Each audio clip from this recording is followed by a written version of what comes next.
Karmala pass केला आणि लागलो हायवेला. तिथनं इक्याला म्हणलं आता तू गाडी चालव भावा, म्हणलं दिवसभर पण दमलूया. आणि तिथनं आलो डोंगरगावच्या टोळनाक्यावर.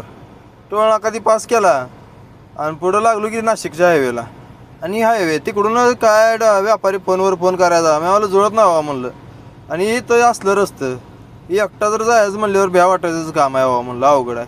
आलो तिथनं पुढं 2 किलोमीटर मार्केट राहिलं तोपर्यंत तिथं गेट पडलं. काय बाबा म्हणलं नकटी लागला सातारा इकडनं. आलो कसं तर मार्केटला आलो का वाघाने 10व्या मिनिटात तर गाडी खाली करून घेतली.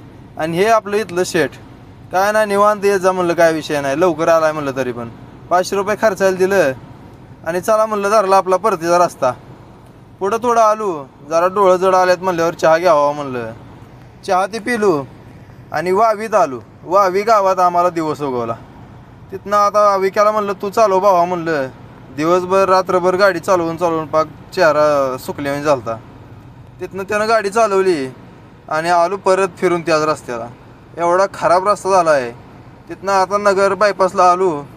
तिथं म्हणलो बाबा नाश्ता करून घेऊ. तिथं नाश्ता ती केला.